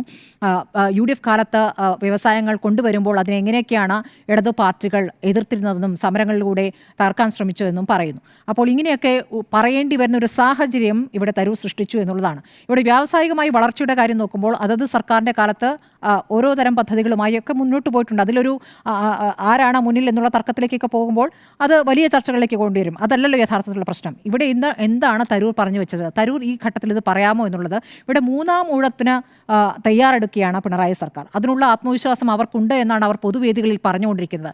ആ ആത്മവിശ്വാസത്തിൻ്റെ ഭാഗമായിട്ടാണ് ഞങ്ങളും വ്യാവസായികമായി വളരെയധികം വളർന്നു. അത് മുൻവർഷങ്ങളിലെ കണക്കൊന്നുമല്ല പറയുന്നത്, 3.5 വർഷത്തെ കണക്കാണ് P. രാജീവ് പറഞ്ഞുകൊണ്ടിരിക്കുന്നത്. ഈ 3.5 വർഷം കൊണ്ടാണ് ഈ 2,90,000 സ്റ്റാർട്ടപ്പുകൾ വന്നു എന്ന് പറയുന്നത്. ഈ സ്റ്റാർട്ടപ്പുകളുടെ കണക്കുകൾ നോക്കുകയാണെങ്കിൽ 2021 ശേഷമാണ് ഏത് ചെറിയ പദ്ധതികളെ MSME പദ്ധതികളെ കൂടി ഈ സ്റ്റാർട്ടപ്പുകളുടെ പട്ടികയിലേക്ക് പെടുത്തിക്കൊണ്ട് വലിയൊരു കണക്ക് കേന്ദ്ര സർക്കാരാണ്, മോദി സർക്കാരാണ് ഈ രീതി തുടങ്ങി വെച്ചത്. 2021 മുമ്പാണെങ്കിൽ ഇങ്ങനൊരു കണക്ക് കിട്ടില്ല. അപ്പോൾ ഈ കണക്കിലേക്ക് വരുമ്പോൾ ഏത് ചെറിയ സംരംഭത്തെയും ചെന്നിത്തല പറയുന്ന പോലെ ഒരു തയ്യൽ കട തുടങ്ങിയാലും അപ്പുറത്തൊരു കടമുറി മാറി വേറൊരു മുറിയെടുത്ത് അതിന് ലൈസൻസ് നേടിയാലും ഒരു സ്റ്റാർട്ടപ്പ് പദ്ധതിയായി ആ പദ്ധതിയുടെ കണക്കിലേക്ക് പെടുത്താം. ആ രൂപത്തിൽ ഒരു വലിയ കണക്ക് അവിടെ അവതരിപ്പിക്കാൻ കഴിയും. ഈ കണക്കുകൾ സർക്കാരിന് പറയാം, P. രാജീവിന് പറയാം, സർക്കാരിന് നേട്ടമായി അവതരിപ്പിക്കാം. പക്ഷേ അത് എങ്ങനെയാണ് പ്രതിപക്ഷത്തിരിക്കുന്ന പ്രധാനപ്പെട്ട സ്ഥാനത്ത് പാർട്ടിയുടെ ഏറ്റവും ഉത്തരവാദപ്പെട്ട ഏറ്റവും ഉയർന്ന തലത്തിൽ ഇരിക്കുന്ന ഒരു നേതാവ് അതിൽ ഒരു പ്രതികരണം നടത്തുകയല്ല. ഒരു ബൈറ്റ് എടുക്കുമ്പോൾ അത് പെട്ടെന്ന് പറഞ്ഞു പോകുന്ന ഒരു പ്രതികരണമല്ല. അദ്ദേഹം ലേഖനം എഴുതുകയാണ്. അപ്പോൾ ആലോചിച്ചുറപ്പിച്ച് കാര്യങ്ങൾ പരിശോധിച്ച് CPM-ന് പിന്തുണ നൽകുന്ന, അത് ഇടത് പാർട്ടിയെ പിന്തുണയ്ക്കുകയല്ല ചെയ്തതെന്ന് അദ്ദേഹം പറയുന്നു, ഇടത് സർക്കാരിനെ പിന്തുണയ്ക്കുകയല്ല ചെയ്തതെന്ന് പറയുന്നു, സ്റ്റാർട്ടപ്പിനെ മാത്രമാണ് പിന്തുണയ്ക്കുക ചെയ്തതെന്ന് പറയുന്നു. പക്ഷേ അവിടെ ഉമ്മൻചാണ്ടി സർക്കാരിനെ പറ്റി ഒരു കാര്യവും പറയാതെ ഇന്ന് പുതിയ പോസ്റ്റ് ഇടുമ്പോൾ ഉമ്മൻചാണ്ടി സർക്കാരിൻ്റെ കാലത്താണ് സ്റ്റാർട്ടപ്പ് തുടങ്ങിയ വിസ്തീർണങ്ങൾ അദ്ദേഹം നടത്തുന്നുണ്ട്. മാത്രമല്ല ഇപ്പോൾ പിണറായി സർക്കാരിൻ്റെ കാലത്ത് എല്ലാം നന്നായിട്ടല്ല നടക്കുന്നതെന്ന് പറയുന്നു. ഇവിടെ തൊഴിൽ ക്ഷാമമുണ്ട്, യുവാക്കളുടെ വിദേശ പ്രവാസമുണ്ട്, കൃഷി പ്രതിസന്ധിയുണ്ട്, ചരിത്രത്തിലെ വലിയ കടബാധ്യതയുണ്ട്. ഇതൊക്കെ ഇന്ന് എഴുതി വെച്ചിരിക്കുകയാണ്. അങ്ങനെ പിന്നീട് വിസ്തീരിച്ചിട്ട് കാര്യമുണ്ടോ? ഒരു പോസ്റ്റ് ഇടുമ്പോൾ മറ്റു കാര്യങ്ങൾ കൂടി നോക്കാനുള്ള ഉത്തരവാദിത്തം അദ്ദേഹം കാണിച്ചിട്ടില്ല. അപ്പോൾ അദ്ദേഹം അവിടെ രാഷ്ട്രീയ നേതാവല്ല. അപ്പോൾ ഒരു സാമൂഹ്യ നിരീക്ഷകനായി അല്ലെങ്കിൽ ഒരു എഴുത്തുകാരനായി അദ്ദേഹത്തെ അവരോധിക്കുകയാണ്. അപ്പോൾ അതേപ്പോൾ പറഞ്ഞുകൊണ്ടിരിക്കുന്നത് ഇനിയും 15 മാസമുണ്ടല്ലോ, താൻ 150-ലധികം ലേഖനങ്ങൾ എഴുതിയിട്ടുണ്ട്, ഇനിയും ഒരു ലേഖനം എഴുതാനുള്ള അവസരമുണ്ടല്ലോ, അപ്പോൾ തെരഞ്ഞെടുപ്പ് എടുക്കുമ്പോൾ അടുത്ത ലേഖനം എഴുതുമെന്നാണോ അദ്ദേഹം പറഞ്ഞു വരുന്നത്? ഒരു രാഷ്ട്രീയ നേതാവ് എന്ന നിലയ്ക്ക് അദ്ദേഹം തികഞ്ഞ പരാജയമാണ്. പല ഘട്ടങ്ങളിലും പ്രതികരണങ്ങൾ, അദ്ദേഹം വേറൊരു രൂപത്തിൽ അദ്ദേഹത്തെ അവതരിപ്പിക്കാം, വിശ്വപൗരനായി അവതരിപ്പിക്കാം. അദ്ദേഹത്തെ പോലൊരു നേതാവിനെ കോൺഗ്രസിന് കിട്ടിയെന്നത് കോൺഗ്രസിന് അഭിമാനിക്കാം. പക്ഷേ അദ്ദേഹത്തെ ഒരു നേതാവായി പുറത്തേക്ക് വിടുമ്പോൾ അല്ലെങ്കിൽ രാഷ്ട്രീയ പ്രതികരണങ്ങൾ നടത്താൻ പറ്റിയൊരു നേതാവല്ല അദ്ദേഹം. ഈ തവണ തിരഞ്ഞെടുപ്പിൽ മത്സരിച്ച് ജയിച്ചത് നല്ലവണ്ണം വിയർത്തിട്ട് തന്നെയാണ്. അവിടെ ആ ഘട്ടത്തിൽ സഭയും സഭാവിശ്വാസികളും എടുത്ത നിലപാട് എന്നുള്ളത് വിഴിഞ്ഞം സമരത്തെ തള്ളിപ്പറഞ്ഞ നേതാവാണ്. വിഴിഞ്ഞം സമരത്തിൽ രാഹുൽ ഗാന്ധി ഒരു പ്രസ്താവന നടത്താൻ പോയപ്പോൾ രാഹുലിനെ തടഞ്ഞു വെച്ച നേതാവാണ് ഈ ശശി തരൂർ. ഇതൊക്കെ തന്നെയും സഭ ഓർമ്മിക്കുന്നുണ്ടായിരുന്നു. പക്ഷേ അവസാന ഘട്ടത്തിൽ ഒരു BJP പ്രതിനിധി അവിടെ നിന്ന് ജയിക്കരുത് എന്ന ഒരൊറ്റ കാരണം കൊണ്ട് പ്രതിപക്ഷത്തെ പ്രധാനപ്പെട്ട നേതാക്കൾ പോയി സഭാ നേതൃത്വത്തെ കണ്ട് കാലുപിടിച്ച് പറഞ്ഞിട്ടാണ് തരൂർ ജയിച്ചത് എന്ന് പല നേതാക്കളും പറയുന്നുണ്ട്. അപ്പോൾ ഈ കാര്യങ്ങളൊന്നും അദ്ദേഹം മറക്കരുത്. തിരുവനന്തപുരത്ത് അദ്ദേഹം എന്തൊക്കെ ചെയ്തിട്ടുണ്ട്, അല്ലെങ്കിൽ പ്രതിപക്ഷ സ്വരത്തുനിന്ന് എന്തൊക്കെ കാര്യങ്ങൾ ഒരു വിമർശനം സർക്കാരിനെതിരെ ഉന്നയിച്ചിട്ടുണ്ട്, തിരുവനന്തപുരത്ത് MP എന്ന നിലയ്ക്ക് എന്തൊക്കെ കാര്യങ്ങൾ ചെയ്തിട്ടുണ്ട് എന്നുള്ള കാര്യം അദ്ദേഹത്തിന് വിശദീകരിച്ചാൽ കുറച്ചുകൂടി നന്നാകും. ഇപ്പോൾ ഇടത് സർക്കാരിൻ്റെ മുഴുവൻ നേട്ടങ്ങളും വിശദീകരിക്കുന്ന ഈ സമയം കൊണ്ട് താൻ തിരുവനന്തപുരം MP എന്ന നിലയ്ക്ക് എന്തൊക്കെ ചെയ്തു എന്നുള്ള കാര്യങ്ങൾ കൂടി വിശദീകരിച്ചാൽ നന്നാവുമെന്നുള്ളതാണ്. ഒരു രാഷ്ട്രീയ നേതാവ് എന്ന നിലയ്ക്ക് ഒരിക്കലും ചെയ്തുകൂടാത്ത കാര്യമാണ് അദ്ദേഹം ചെയ്തിരിക്കുന്നത്. അത് ആ നിലയ്ക്ക് നോക്കുമ്പോൾ കോൺഗ്രസിനെ വലിയ പ്രതിരോധത്തിലാക്കിയിരിക്കുന്നു എന്നുള്ളതാണ്. അതുകൊണ്ടാണ് മുഴുവൻ നേതാക്കളും പ്രതികരിക്കാൻ വന്നത്. ഒരു ഘട്ടത്തിലും കോൺഗ്രസിൻ്റെ ആഭ്യന്തര വിഷയങ്ങളിൽ പ്രതികരിക്കാത്ത PK കുഞ്ഞാലിക്കുട്ടി പോലും ഇപ്പോൾ ഈ കാര്യങ്ങളിൽ പ്രതികരിക്കാൻ ശശി തരൂരിനെതിരെ നേരിട്ടൊരു വിമർശനമൊന്നും അദ്ദേഹം വാർത്താസമ്മേളനം നടത്തിയിട്ടില്ല. പക്ഷേ ഏത് സാഹചര്യത്തിൽ ഇവിടെ UDF സർക്കാരിൻ്റെ കാലത്തെ വ്യാവസായിക നേട്ടങ്ങൾ വിശദീകരിക്കുന്നു എന്നുള്ളൊരു കാര്യമുണ്ടല്ലോ. അപ്പോൾ അതിലേക്ക് PK കുഞ്ഞാലിക്കുട്ടിയെയും നയിച്ചിരിക്കുന്നത് ഈ പ്രതിസന്ധി കാരണമാണ്. ഇത് ഹൈക്കമാൻഡ് ഗൗരവത്തിൽ തന്നെ എടുക്കുമെന്നാണ് കരുതുന്നത്. ഇതേ സമയത്ത് തന്നെയാണ് മോദിയെ അവിടെ പുകഴ്ത്തുന്നത്. ഇവിടെ ചങ്ങലക്കിട്ട് ഇന്ത്യക്കാരെ കൊണ്ടുവന്നു. ആ ഘട്ടത്തിൽ ആ ലേഖനത്തിലും അല്ലെങ്കിൽ അതിനു മുമ്പ് നടത്തിയ പ്രതികരണത്തിലും അതിനെക്കുറിച്ച് പ്രതികരിച്ചില്ല. മോദി ട്രംപ് കൂടിക്കാഴ്ച പ്രശംസനീയമെന്ന വാചകമാണെന്ന് പറഞ്ഞത്. ഇവിടെ രാഹുൽ ഗാന്ധി അടക്കമുള്ള കോൺഗ്രസ് നേതാക്കൾ മോദി ഒന്നും കൊണ്ടുവന്നില്ല എന്നും അവിടെ പോയി നാണം കെടുകയാണ് എന്ന് പറയുകയും അദാനിയുമായി ബന്ധപ്പെട്ട ചോദ്യത്തിന് മറുപടി പറഞ്ഞിട്ടില്ല എന്ന് പറയുകയും ചെയ്യുന്നിടത്താണ് പ്രശംസനീയമെന്ന വാചകം പറഞ്ഞത്. അത് പോട്ടെ, ഇന്ന് അദ്ദേഹം വിശദമായി മാധ്യമങ്ങളെ പ്രതികരിച്ചല്ലോ. ഇന്ന് പ്രതികരിക്കുമ്പോൾ ഇന്നലെ രാത്രി ഇവിടെ കുറേ ഇന്ത്യക്കാർ തിരിച്ചെത്തിയിട്ടുണ്ടല്ലോ, അവരെയും ചങ്ങലക്കിട്ടാണല്ലോ കൊണ്ടുവന്നിരിക്കുന്നത്. അപ്പോൾ ട്രംപ് മോദി കൂടിക്കാഴ്ചയുടെ ഫലം എന്താണ് എന്ന കാര്യത്തിൽ ഒരു ചെറിയ പ്രതികരണം അദ്ദേഹത്തിന് നടത്താമായിരുന്നു. അപ്പോൾ അദ്ദേഹം രാഷ്ട്രീയ നേതാവ് എന്ന നിലയ്ക്ക് തികഞ്ഞ പരാജയമാകുന്നു, കോൺഗ്രസിനെ പ്രതിരോധത്തിലാക്കുന്നു എന്ന കാര്യത്തിൽ എനിക്ക് തർക്കമില്ല. തരൂർ തലവേദനയായോ എന്നാണ് ചോദ്യം. ഇത്തരം കാര്യങ്ങളിൽ തലവേദന എടുക്കണം എന്നാഗ്രഹിച്ചാൽ അത് തലവേദനയാകും എന്ന് തന്നെയാണ് എൻ്റെ അഭിപ്രായം. ഞാൻ ഇതിൽ ജയറാം രമേശ് പറഞ്ഞ അഭിപ്രായത്തോടാണ് യോജിക്കുന്നത്. കോൺഗ്രസിൻ്റെ പ്രതിനിധി എന്ന നിലയിൽ ജയറാം രമേശ് പറഞ്ഞ അഭിപ്രായത്തോടാണ് യോജിക്കുന്നത്. പക്ഷേ എനിക്കൊരു വ്യത്യസ്തമായ കാഴ്ചപ്പാടാണുള്ളത്. നമ്മുടെ രാഷ്ട്രീയ നേതാക്കൾ അച്ചിലിട്ടതുപോലെ ഒരു പാർട്ടിയുടെ നയം സത്യസന്ധമാകരുത് എന്ന് നിർബന്ധം പിടിക്കുന്നത് ശരിയാണോ? അതാണ് ഈ പല ഘട്ടങ്ങളിലും ശശി തരൂർ മുന്നോട്ട് വയ്ക്കുന്നത് ഒരു ബദൽ രാഷ്ട്രീയമാണെന്ന് തോന്നിയിട്ടുണ്ട്. ഒരു വ്യത്യസ്തനായ കോൺഗ്രസ് നേതാവാണ് ശശി തരൂർ. ഇപ്പോൾ പലസ്തീനുമായി ബന്ധപ്പെട്ട ഐക്യദാർഢ്യ റാലിയിൽ പോകുന്നു. ആ സമയത്ത് ശശി തരൂരിന് ബോധ്യമായ കാര്യം ശശി തരൂർ അവിടെ സംസാരിക്കുക ചെയ്യുന്നത്. ഹമാസിനെ കുറിച്ച് ശശി തരൂർ വളരെ പരസ്യമായിട്ട് അവിടെ പ്രകടിപ്പിക്കുന്നു. ശശി തരൂരിന് ഏതെങ്കിലും രാഷ്ട്രീയ കുബുദ്ധി ഉണ്ടായിരുന്നെങ്കിൽ പലസ്തീൻ ഐക്യദാർഢ്യ റാലിയിൽ അദ്ദേഹം ഉണ്ടാതിരിക്കുമായിരുന്നു എന്നാണ് ഞാൻ വിശ്വസിക്കുന്നത്. പക്ഷേ തൻ്റെ രാഷ്ട്രീയ നിലപാടുകൾ ഏതു വേദിയിലും തുറന്ന് പറയാനുള്ള ആർജവം ശശി തരൂർ കാട്ടിയിട്ടുണ്ടെന്നാണ് ഞാൻ മനസ്സിലാക്കുന്നത്. അതുകൊണ്ട് ശശി തരൂർ ഏതെങ്കിലും തരത്തിൽ രാഷ്ട്രീയമായൊരു പരാജയമാണ്, രാഷ്ട്രീയ നേതാവ് എന്ന നിലയിൽ പരാജയമാണെന്ന് ഞാൻ വിശ്വസിക്കുന്നില്ല. ശശി തരൂർ വ്യത്യസ്തനായൊരു കോൺഗ്രസ് രാഷ്ട്രീയ നേതാവിനെയാണ് പ്രതിനിധാനം ചെയ്യുന്നത്. അത്തരം രാഷ്ട്രീയ നേതാക്കളും സമൂഹത്തിൽ വേണമെന്നാണ് എൻ്റെ അഭിപ്രായം. കാരണം വസ്തുതകൾ പറയുമ്പോൾ അത് ഇന്ന പാർട്ടിയിലായതുകൊണ്ട് ആ വസ്തുതകൾ പറയാതെ നിശബ്ദനായിരിക്കുക എന്നുള്ളത് ഒരു രാഷ്ട്രീയ നേതാവിന് മികച്ച ഗുണമായിട്ട് ഞാൻ കണക്കാക്കുന്നില്ല. അത് ആ പാർട്ടിക്ക് തലവേദനയായിരിക്കും. ആ പാർട്ടിയെ സംബന്ധിച്ച് ഇത് പ്രതിരോധിക്കേണ്ടി വരും. അങ്ങനെയാണല്ലോ രാഷ്ട്രീയം മുന്നോട്ട് പോവുക. ഈ വിഷയത്തിൽ മാത്രമല്ല, ഈ മോദിയുമായി ബന്ധപ്പെട്ട വിഷയത്തിൽ 3 കാര്യങ്ങളിലാണ് ഞാൻ ആ ബൈറ്റ് കേട്ടു, ANAക്ക് കൊടുത്ത ബൈറ്റിൽ. ഒന്ന്, പ്രതിരോധമടക്കമുള്ള കാര്യങ്ങളിൽ മികച്ച തീരുമാനമാണ് എന്നാണ് ശശി തരൂർ പറഞ്ഞിരിക്കുന്നത്. മാത്രമല്ല, ട്രേഡ് ആൻഡ് താരിഫിൻ്റെ കാര്യത്തിൽ ഇരുവരും തമ്മിൽ നടത്തിയ സംഭാഷണം രാജ്യത്തെ എക്സ്പോർട്ട് പോളിസിയെ സഹായിക്കുമെന്നാണ് അദ്ദേഹം ബൈറ്റിൽ കൊടുത്തിരിക്കുന്നത്.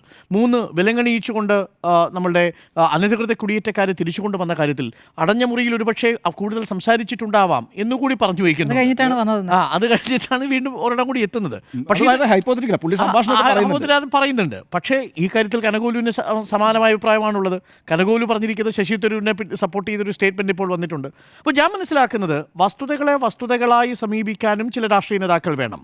എം ഹസൻ പറയുന്നത് പോലെ പാർട്ടിയുടെ വർക്കിംഗ് കമ്മിറ്റി ആയിരിക്കുന്ന സമയത്ത്, വർക്കിംഗ് കമ്മിറ്റി അംഗമായിരിക്കുന്ന സമയത്ത് ഒരു വസ്തുത പറയാൻ അദ്ദേഹത്തിന് എന്തെങ്കിലും വിലക്കുള്ളതായി ഞാൻ മനസ്സിലാക്കുന്നില്ല.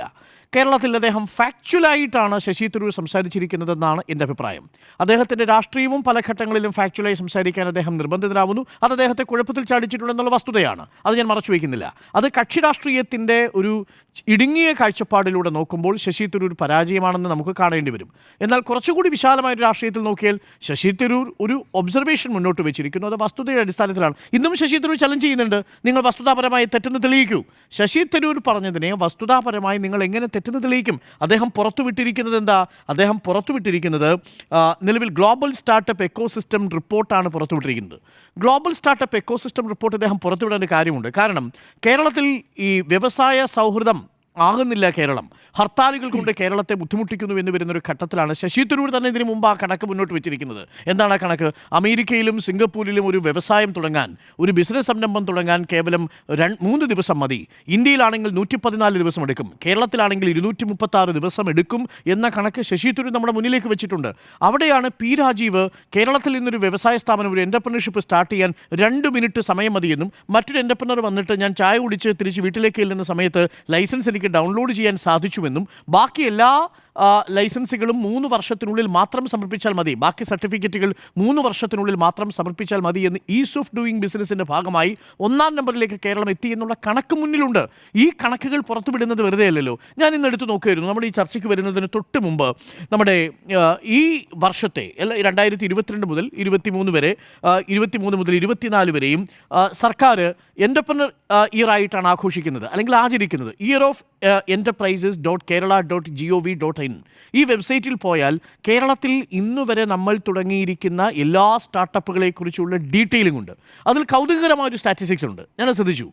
മൊത്തത്തിലുള്ള കണക്കുകൾ ഓരോ വർഷത്തെയും കണക്കനുസരിച്ച് കൊടുത്തിട്ടുണ്ട്. 2022-23 1,39,839 സ്റ്റാർട്ടപ്പുകൾ തുടങ്ങുന്നു. ചെറിയ കണക്കല്ല. അതിൽ 8,421 കോടിയുണ്ട്. ഒരു തയ്യക്കട നീക്കി വെച്ച കണക്കല്ല. 8,421 കോടി രൂപ മൂല്യമുള്ള അല്ലെങ്കിൽ വാല്യൂ ഉള്ള മൂലധന നിക്ഷേപമാണ് നടത്തിയിരിക്കുന്നത്. 3 ലക്ഷത്തിലധികം ആളുകൾക്ക് തൊഴിൽ കൊടുത്തിരിക്കുന്നു. നിലവിൽ ഈ നിമിഷം ഇന്ന് നമ്മൾ സംസാരിക്കുമ്പോൾ ഉള്ള കണക്കാണ്. 2022-23 23-24 കണക്കുകൾ പുറത്തു വന്നിട്ടുണ്ട്. അപ്പോൾ ആ കണക്കുകൾ നമ്മളോട് പറയുന്നു എത്ര പേർക്ക് തൊഴിൽ കൊടുത്തു. 2023-24 2,18,179 പേർക്ക് തൊഴിൽ കൊടുത്തു. 7,048.66 കോടി രൂപയുടെ നിക്ഷേപം വിവിധ സ്റ്റാർട്ടപ്പുകൾ കൊണ്ടുവന്നു. 1,35,596 സ്റ്റാർട്ടപ്പുകൾ തുടങ്ങിയിരിക്കുന്നു എന്ന കണക്ക് സർക്കാരിൻ്റെ മുന്നിൽ വെബ്സൈറ്റിൽ ഓരോ ജില്ല തിരിച്ചും കൊടുത്തിട്ടുണ്ട്. അതിൽ 2 രസകരമായ കണക്കുണ്ട്. അതിൽ ഏറ്റവും കൂടുതൽ തുടങ്ങിയിരിക്കുന്നത് കൊച്ചിയിലാണ്. രണ്ടാമത് തുടങ്ങിയിരിക്കുന്നത് എവിടെയാണെന്നറിയോ? മലബാറിലാണ്. മലപ്പുറത്ത് മാത്രം 10,142 സ്റ്റാർട്ടപ്പുകളുണ്ട്. കൊച്ചിയിൽ മാത്രം 10,437 സ്റ്റാർട്ടപ്പുകളുണ്ട്. തിരുവനന്തപുരത്ത് 10,056 സ്റ്റാർട്ടപ്പുകളുണ്ട്. 10,000-ൽ കൂടുതൽ 3 ജില്ലകളിലാണുള്ളത്. ഈ വർഷത്തെ കണക്കാണ് 2023-24 കണക്കാണ്. ഇനി അതിൽ തന്നെ ഷെഡ്യൂൾഡ് കാസ്റ്റ് വിഭാഗം, പാർശ്വവൽക്കരിക്കപ്പെട്ട വിഭാഗങ്ങളും നിക്ഷേപം നടത്തിയിട്ടുണ്ട്. ഞാൻ അവരുടെ തുകയൊന്ന് പരിശോധിച്ചു. നമ്മൾ പറഞ്ഞ തയ്യക്കടയാണോ എന്ന് അന്വേഷിക്കാൻ വേണ്ടി 115 കോടി രൂപയുടെ നിക്ഷേപം SC വിഭാഗത്തിൽപ്പെട്ടവർ തുടങ്ങിയ സ്റ്റാർട്ടപ്പിലേക്ക് മൂലധനമായിട്ട് നമുക്ക് സമാഹരിക്കാൻ സാധിച്ചിട്ടുണ്ട്. ചെറിയ കാര്യമായി ഞാൻ കണക്കാക്കുന്നില്ല. STയുടെ കണക്ക് കുറവാണ്. STയിൽ 83 ലക്ഷം രൂപ മാത്രമാണ് നിക്ഷേപമായിട്ട് സ്റ്റാർട്ടപ്പുകൾ തുടങ്ങിയിരിക്കുന്നത്. എണ്ണം കൂടുതലാണെങ്കിൽ പോലും STയുടെ കാര്യത്തിൽ 264 സ്റ്റാർട്ടപ്പുകൾ മാത്രമേ ഉള്ളൂ. സ്ത്രീകളുടെ കാര്യത്തിൽ 31% സ്ത്രീകളാണ് സ്റ്റാർട്ടപ്പുകൾ തുടങ്ങിയിരിക്കുന്നത് എന്ന കണക്കുണ്ട്. ഈ കണക്കുകൾ കൗതുകകരമായ കണക്കുകളാണ്. എന്തായാലും ഒരു സർക്കാരിന് പൊതുജന മധ്യത്തിൽ വെച്ചിരിക്കുന്ന ഒരു ഡാറ്റയിൽ കള്ളം പറയാൻ കഴിയില്ല എന്നാണ് വിശ്വസിക്കുന്നത്. ഞാൻ ഈ പറയുന്ന 2 ലക്ഷം സ്റ്റാർട്ടപ്പുകൾ നേരിട്ട് കണ്ടയാളല്ല. പക്ഷേ ചില സ്റ്റാർട്ടപ്പുകളെക്കുറിച്ചുള്ള വിവരങ്ങൾ ഞാൻ മനസ്സിലാക്കിയിട്ടുണ്ട്. വ്യത്യസ്ത കാറ്റഗറികളിലായിട്ട് സർവീസ് സെക്ടറുകളിലുള്ളത്, അതേപോലെ ക്യാപിറ്റൽ ഇൻഫ്രാസ്ട്രക്ചറുമായി ബന്ധപ്പെട്ടുള്ള സ്റ്റാർട്ടപ്പുകളുണ്ട്. അങ്ങനെ വിവിധ സ്റ്റാർട്ടപ്പുകളെക്കുറിച്ചുള്ള വ്യക്തമായ രേഖകളുടെ അടിസ്ഥാനത്തിലാണ് നമ്മളുടെ സംസ്ഥാനത്തെ റാങ്ക് ചെയ്തിരിക്കുന്നത്. ആ വളർച്ച ചെറുതല്ല എന്നാണ് ഞാൻ വിശ്വസിക്കുന്നതും.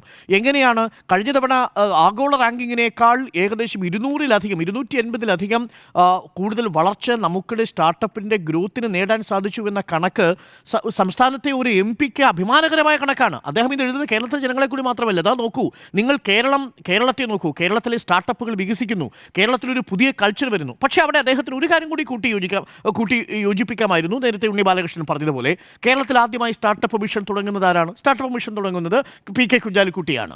കേരളത്തിൽ ആദ്യത്തെ സ്റ്റാർട്ടപ്പ് വില്ലേജ് തുടങ്ങുന്നവരാണ് പി.കെ. കുഞ്ഞാലിക്കുട്ടിയാണ്. പക്ഷേ അതിനെന്ത് സംഭവിച്ചു? ആദ്യത്തെ PPP മോഡലുള്ള സ്റ്റാർട്ടപ്പ് വില്ലേജ് ആയിരുന്നു മോബ്മി എന്ന് പറയുന്ന സ്ഥാപനം. ആ സ്ഥാപനത്തെ പിന്നീട് എന്ത് സംഭവിച്ചു എന്ന് അന്ന് VS അച്യുതാനന്ദൻ്റെ കാലത്ത് IT സെക്രട്ടറി ആയിരുന്ന ജോസഫ് വാഴക്കൻ തന്നെ ചോദിച്ചിട്ടുണ്ട്.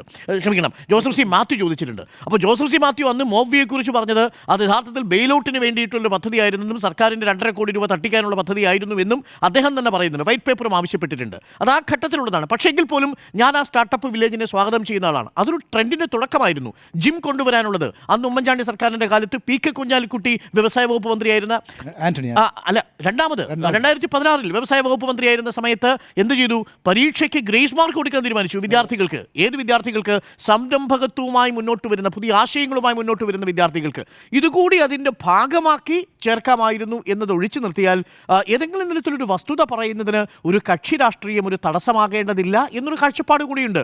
നമ്മളിപ്പോൾ അടുത്ത തെരഞ്ഞെടുപ്പ് വരാൻ പോകുന്നു. അതുകൊണ്ട് കേരളത്തിലെ വ്യവസായത്തെക്കുറിച്ച്, കേരളത്തിലെ ഗ്ലോബൽ സ്റ്റാർട്ടപ്പ് ഇൻഡെക്സ് റെക്കോർഡിൽ കേരളം മുൻപിലേക്ക് എത്തിയിരിക്കുന്നു എന്നൊരു കണക്കൊരു നേതാവിന് ഒരു ലേഖനമായിട്ട് എഴുതാൻ കഴിയുന്ന രാഷ്ട്രീയം ഉണ്ടാവണമെന്നാണ് ഞാൻ പറയുന്നത്. അതിനെ മറ്റു പല രീതിയിലും നിങ്ങൾക്ക് പ്രതിരോധിക്കാം. ഇതിന് മുമ്പുണ്ടായിരുന്നത്, ഇത് തുടങ്ങിയത് ഉമ്മൻചാണ്ടി സർക്കാരിൻ്റെ കാലത്താണ് എന്ന് പറഞ്ഞുകൊണ്ട് നമുക്കതിനെ പ്രതിരോധിക്കാം എന്നതല്ലാതെ ഈ ശശി തരൂരിൻ്റെ മുകളിലേക്ക് കുതിര കയറുന്നത് കൊണ്ട് എന്തെങ്കിലും തരത്തിലുള്ള പ്രയോജനം ഉണ്ടാവുമെന്ന് എനിക്ക് തോന്നുന്നില്ല.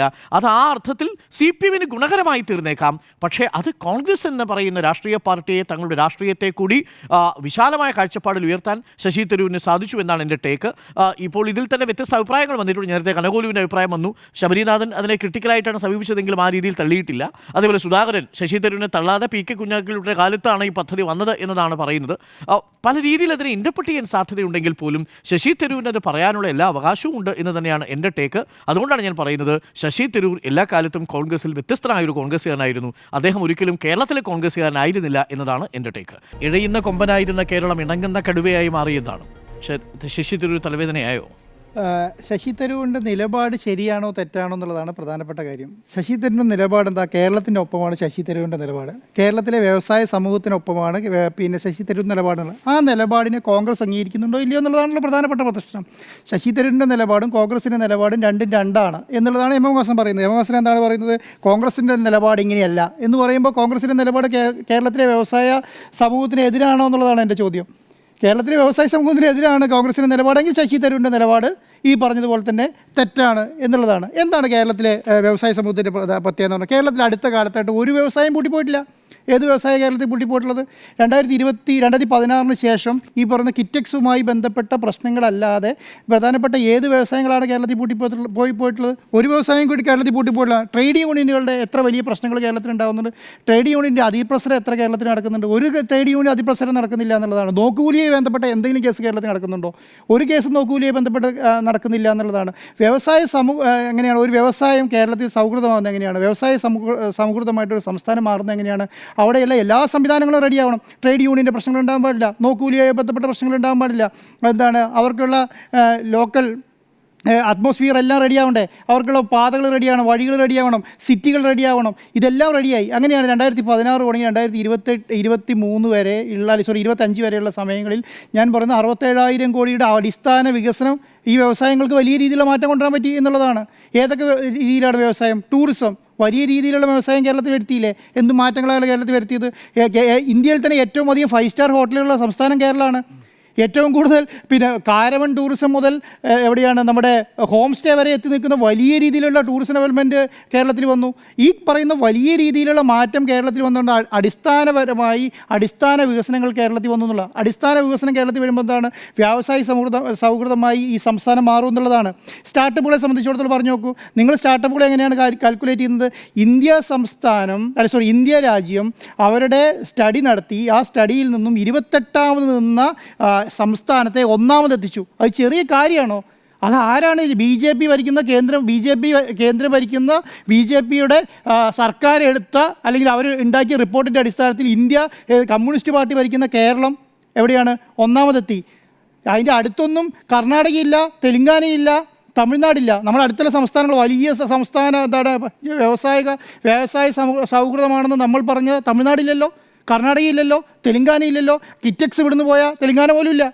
ഉണ്ടോ? അവിടെയാണ് ഈ പറഞ്ഞ കേരളമായി മാറി. അത് അത്ര ചെറിയ കാര്യമാണോ? അപ്പോൾ അത് തരൂർ പറയുന്നതിൽ തെറ്റുണ്ടോ? അത് വ്യവസായം ഈ ഒരു ഇംഗ്ലീഷ് മാധ്യമത്തിന് കൊടുത്ത പിന്നെ എന്താണ് ഇൻ്റർവ്യൂവിൽ ലേഖനത്തിൽ അല്ല അത് വ്യക്തിപരം ആയിക്കോട്ടെ, ലേഖനത്തിൽ എന്താണ് ശശി തരൂർ പറയേണ്ടത്? കേരളം വ്യവസായ സൗഹൃദമല്ല, ഇവിടെ ഒരു വികസനം വന്നിട്ടില്ല എന്നാണ് പറയേണ്ടത്. അദ്ദേഹം പറഞ്ഞ അദ്ദേഹത്തിൻ്റെ നിലപാടാണ്. അദ്ദേഹത്തിൻ്റെ നിലപാട് അത് ഈ സമയം ഉറച്ചു നിൽക്കുകയാണല്ലോ. ഈ പറഞ്ഞ എം എം ഹസൻ പറഞ്ഞത് കേട്ടിട്ടില്ലല്ലോ, പിന്നെ സുധാകരൻ പറഞ്ഞത് കേട്ടില്ലല്ലോ, വി ഡി സതീശൻ പറഞ്ഞത് കേട്ടിട്ടില്ലല്ലോ. അദ്ദേഹത്തിൻ്റെ നിലപാട് വ്യവസായ സമൂഹത്തിന് അനുകൂല നിലപാടാണെന്നേ. ആ നിലപാട് സ്വീകരിക്കുന്നത് എന്താ തെറ്റ്? അത് മാത്രമല്ല, ഈ അടിസ്ഥാന വികസനത്തിൽ ഈ 67,000 കോടി രൂപ അടിസ്ഥാന വികസനം കൊണ്ടുവന്ന ആരാ? കേരള സർക്കാരാണ്. 67,000 കോടി 1,00,000 കോടി രൂപയ്ക്ക് അടുപ്പിച്ച് ഈ പറഞ്ഞ കിഫ്ബി ഇൻവെസ്റ്റ് ചെയ്തുകൊണ്ടാണ് അടിസ്ഥാന വികസനം വന്നത്. അല്ലെങ്കിൽ എങ്ങനെ അടിസ്ഥാന വികസനം വരും? ഞാൻ പറഞ്ഞത് സ്റ്റാർട്ടപ്പ് ഉണ്ടാക്കിയില്ലോ എന്നുള്ളതല്ല. സ്റ്റാർട്ടപ്പുകൾ ഉമ്മൻചാണ്ടി സർക്കാരിൻ്റെ കാലത്താണ് ഉണ്ടാക്കിയത്. അതിലെന്താ തെറ്റില്ലല്ലോ. അതിന് മുന്നോട്ട് കൊണ്ടുപോകാൻ പറ്റണ്ടേ? അതിന് വളർച്ചയിലേക്ക് കൊണ്ടുപോകാൻ പറ്റണ്ടേ? കാസർഗോഡ് തുടങ്ങി തിരുവനന്തപുരം വരെ നിങ്ങൾ ഈ NH-ൻ്റെ പണി പൂർത്തിയാകുന്നതോടുകൂടി ഒറ്റ സിറ്റിയായി മാറും. നിങ്ങൾ ആലോചിച്ച് നോക്കിക്കോളൂ. കേരളത്തിൻ്റെ പാതയോരങ്ങൾ മുഴുവൻ കടകളെ കൊണ്ട് നിറഞ്ഞിരിക്കുകയാണ്. ഏതൊക്കെ കടകളാണ്? നിങ്ങൾ ഈ പറഞ്ഞത് കേരളത്തെ എങ്ങനെയാണ് ജനങ്ങൾ കണ്ടിരുന്നത്? എങ്ങനെയാണ് ഇന്ത്യ കണ്ടിരുന്നത്? ഈ പറയുന്ന കൺസ്യൂമർ സ്റ്റേറ്റ് ആയിട്ടാണ്. കർണാടകയും ആന്ധ്രയും തെലുങ്കാനയും മഹാരാഷ്ട്രയും ഇന്ത്യയുടെ ഡൽഹിയും പഞ്ചാബും ഒക്കെ ഉണ്ടാക്കുന്ന സാധനങ്ങൾ കേരളത്തിൽ കൊണ്ടുവന്ന് വിറ്റിട്ട് മലയാളികൾ വാങ്ങുക എന്നുള്ള ശൈലിയിലേക്കായിരുന്നു കണക്കാക്കിയിരുന്നത്. അതെങ്ങനെ അത് എന്താണ് കൺസ്യൂമർ സ്റ്റേറ്റായി മാറി. അതായിരുന്നു നമ്മൾ കാസർഗോഡ് തുടങ്ങി തിരുവനന്തപുരം വരെ കണ്ടുകൊണ്ടിരുന്നത്. സ്പോർട്സിൽ വന്ന മാറ്റങ്ങൾ നിങ്ങൾ ശ്രദ്ധിക്കുന്നുണ്ടോ? കേരളത്തിൽ എത്ര ജിമ്മുകൾ വന്നു നിങ്ങൾ ശ്രദ്ധിച്ചിട്ടുണ്ടോ? എത്ര ടർഫുകൾ വന്നു നിങ്ങൾ ശ്രദ്ധിച്ചിട്ടുണ്ടോ? ഈ ടർഫുകളും ഈ ജിമ്മുകളും ഒക്കെ വന്ന് സ്പോർട്സിലുള്ള മാറ്റമാണെന്നേ. അതൊക്കെ പുതിയ വ്യവസായങ്ങളാണ്, പുതിയ ഇനീഷ്യേറ്റീവാണ്, പുതിയ സ്റ്റാർട്ടപ്പുകളാണ്. എല്ലാ ജില്ലകളിലും എല്ലാ സിറ്റികളിലും ഇന്ന് 100, 150, 200 ജിമ്മുകളാണ്. അത് സ്പോർട്സിന് വലിയ മാറ്റങ്ങൾ എന്താണ്? ഈ ഫുട്ബോളുമായി ബന്ധപ്പെട്ട കാര്യത്തിനകത്ത്, ക്രിക്കറ്റുമായി ബന്ധപ്പെട്ട KCCL പിന്നെ എത്ര ഫുട്ബോൾ പിന്നെ ടീമുകളാണ് കേരളത്തിൽ വന്നത്? ഓരോ ജില്ലയ്ക്കും ഓരോ ഫുട്ബോൾ ടീമുകൾ വന്നു. എത്ര കളികളാണ് ഇപ്പോൾ കേരളത്തിൽ നടക്കുന്നത്? ഇതൊന്നും നമ്മൾ കാണുന്നില്ല. നമ്മൾ കാണുന്നത് എന്താണ്? കോൺഗ്രസിൻ്റെ ചിന്താഗതി പ്രകാരം കേരളത്തിൽ വികസനമേ നടന്നിട്ടില്ല അങ്ങ് തീരുമാനിക്കുകയാണ്. അതാണ് നമ്മുടെ ശൈലി. ഇങ്ങനെ പറഞ്ഞാലേ നമുക്ക് സെക്കൻഡ് അധികാരത്തിൽ വരാൻ പറ്റുള്ളൂ. ശരി, പ്ലാനുകൾ ഉണ്ടാക്കണം. ഈ കേരളത്തിൽ ഇപ്പോൾ നടക്കുന്നതിനേക്കാളും കൂടുതൽ വലിയ പ്ലാനുകൾ കോൺഗ്രസിന് പറയാൻ പറ്റണം. ആ പറയുന്ന ഒരു പ്ലാനുകളും കോൺഗ്രസ് പറയുന്നില്ലല്ലോ. എതിരാണ് പറയുന്നത്. വ്യവസായം വരുന്നതിനെ എതിര് പറഞ്ഞാൽ എങ്ങനെയാണ് എടുക്കുക? കാസർഗോഡ് വഴി തിരുവനന്തപുരം വരെ എങ്ങനെ NH വന്നു? NH വന്നു പറഞ്ഞാൽ നാഷണൽ ഹൈവേ വന്നതിന് കാരണം 6,300 കോടി രൂപ കൊടുത്ത് സർക്കാർ സ്ഥലം എടുത്ത് കൊടുത്തുകൊണ്ടാണ്. അല്ലെങ്കിൽ ഈ പറയുന്നത് നാഷണൽ ഹൈവേ വരുമോ? അത് വന്നതിന് കാരണം എന്താണ്? ഈ സർക്കാരിൻ്റെ ഇനീഷ്യേറ്റീവ് അല്ലേ? ആ പറയുന്ന ശൈലികളിലേക്ക് ഈ പറഞ്ഞ സംസ്ഥാനം ഞാൻ നേരത്തെ പറഞ്ഞ പോലെ കാസർഗോഡ് തുടങ്ങി തിരുവനന്തപുരം വരെ ഒരു ഒരു എന്താണ് സിറ്റിയായി കേരളം മാറും. ഇപ്പം തന്നെ നിങ്ങളൊന്ന് ആലോചിച്ച് നോക്കും. നിങ്ങൾ തിരുവനന്തപുരം തുടങ്ങി കാസർഗോഡ് വരെ യാത്ര ചെയ്യുമ്പോൾ എന്താണ് കാണുക? രണ്ട് സൈഡിലും കളകള തിങ്ങി നിറഞ്ഞിട്ടാണ്. ഒരു കടയുടെ ഇടയ്ക്കൊരു ഗ്യാപ്പില്ല. നിങ്ങൾ എറണാകുളം ഇപ്പോൾ കളമശ്ശേരി തുടങ്ങിയിട്ട് നിങ്ങൾ തൃശ്ശൂർ വരെ പോകും. എത്ര സ്ഥലത്ത് ഒഴിവുണ്ട് കടകളില്ലാതെ? ഇവിടുന്ന് എത്ര സ്ഥലത്ത് അങ്കമാലി വരെ പോകുന്നിടത്ത് ഒരു സ്ഥലമുണ്ടോ? ഇങ്ങനൊരു സിറ്റി ഉണ്ടോ? സൗദി അറേബ്യയിൽ 176 കിലോമീറ്റർ നീളത്തിൽ സർക്കാർ സിറ്റി ഉണ്ടാക്കാൻ ശ്രമിക്കുകയാണ്, കോടിക്കണക്കിന് രൂപ മുടക്കിയിട്ട്. കേരളത്തെ സംബന്ധിച്ചിടത്തോളം കാസർഗോഡ് തുടങ്ങി തിരുവനന്തപുരം വരെ ഒറ്റ സിറ്റിയായി ഈസിയായി മാറ്റാൻ പറ്റും. അങ്ങനെ വലിയ രീതിയിലുള്ള മാറ്റങ്ങൾ ഈ പറയുന്ന സർക്കാരിന് മുന്നോട്ട് കൊണ്ടുപോകാൻ പറ്റുന്നുണ്ട്. ഇപ്പോൾ നേരത്തെ പറഞ്ഞല്ലോ എന്താണ് എല്ലാ കടകൾക്കും പുതിയ ലൈസൻസ് വരും എന്നുള്ളത്. അങ്ങനെയല്ല ഞാൻ പറയുന്നത്. ഈ പറഞ്ഞ ഒരു കട ഇപ്പം ഞാൻ 50 ലക്ഷം രൂപ ചിലവാക്കി നടത്തിക്കൊണ്ട് പോകുന്ന ഒരു കട 1 കോടി രൂപയിലേക്ക് മാറുമ്പോൾ അതൊരു പുതിയ സ്റ്റാർട്ടപ്പ് രജിസ്ട്രേഷൻ വന്നാൽ 100 കോടി രൂപ വരെ ടേൺ ഓവറുള്ള കമ്പനിക്ക് ഇൻകം ടാക്സ് അടയ്ക്കണ്ട കേന്ദ്രത്തിൽ. നമ്മൾ ഈ പറയുന്നത് പോലെ ചെറിയ കാര്യമല്ല. ഈ കാരണം എന്തുകൊണ്ട് ഈ കമ്പനികളെല്ലാം സ്റ്റാർട്ടപ്പിൽ രജിസ്റ്റർ ചെയ്യുന്നു എന്ന് ചോദിച്ചാൽ 100 കോടി വരെ ടേൺ ഓവർ ടാക്സ് ഇല്ല, 5 വർഷത്തേക്ക് ടാക്സ് ഇല്ല, ഫ്രീ ടാക്സ് ആണ്. അവിടെ കിട്ടുന്ന വരുമാനം മുഴുവൻ സ്വന്തമായിട്ട് എടുക്കാം, സ്വന്തമായിട്ട് യൂസ് ചെയ്യാം. അതിനുവേണ്ടിയാണ് ഈ സ്റ്റാർട്ടപ്പിൽ രജിസ്റ്റർ ചെയ്യുന്നത്. ആ സ്റ്റാർട്ടപ്പുകളെ മുഴുവൻ നമ്മൾ ഇല്ല എന്ന് പറയുകയും നമ്മൾ ഇതിന് ശൈലി ഇല്ല എന്ന് പറയുകയും ഇത് മുഴുവൻ UDF ഭരണത്തിൽ നിന്ന് പോയിട്ട് 8 കൊല്ലമായി. കഴിഞ്ഞ 8 കൊല്ലം എന്ന് പറയുന്നത് ചെറിയ കാലയളവല്ല. ആ കാലയളവിലൊന്നും ഈ പറഞ്ഞ സംവിധാനങ്ങൾ നടന്നിട്ടില്ല എന്ന് പറയാൻ പറ്റുമോ നമുക്ക്? ഞാൻ പറഞ്ഞില്ല, ഈ ടൂറിസവുമായി ബന്ധപ്പെട്ട ഇപ്പം കഴിഞ്ഞ ബഡ്ജറ്റിൽ ഏറ്റവും കൂടുതൽ ഫണ്ട് മാറ്റി വെച്ചത് എവിടെയാണ്? ഹോം സ്റ്റേകൾക്കാണ്. കേരളത്തിൽ പൂട്ടിക്കിടക്കുന്ന വീടുകളുടെ എണ്ണം അറിയോ നിങ്ങൾക്ക്? മുഴുവൻ UK-ലും US-ലും കാനഡയിലും പോയിട്ടുള്ളത്, ദുബായിലും പോയി ഈ വീടുകൾ മുഴുവൻ പൂട്ടിക്കിടക്കുക. ഇതെങ്ങനെ ഉപയോഗപ്പെടുത്താമെന്ന് ബുദ്ധിപൂർവ്വം തീരുമാനിച്ച മന്ത്രി നല്ല മന്ത്രിയല്ലേ? അത് ടൂറിസത്തിന് വേണ്ടി യൂസ് ചെയ്യാൻ തീരുമാനിച്ച മന്ത്രി നല്ലതല്ലേ? നിങ്ങൾ വയനാട് ടൂറിസം നിങ്ങൾ കേൾക്കുന്നുണ്ടല്ലോ, ഇടുക്കി ടൂറിസം നിങ്ങൾ കേൾക്കുന്നുണ്ടല്ലോ, ആലപ്പുഴ ടൂറിസം കേൾക്കുന്നുണ്ടല്ലോ. ഈ ജില്ലകളിൽ മുഴുവൻ ടൂറിസം എങ്ങനെയാണ് ഡെവലപ്പ് ചെയ്തത്? ഏത് രീതിയിലാണ് മാറ്റങ്ങൾ വരുത്തിയത്?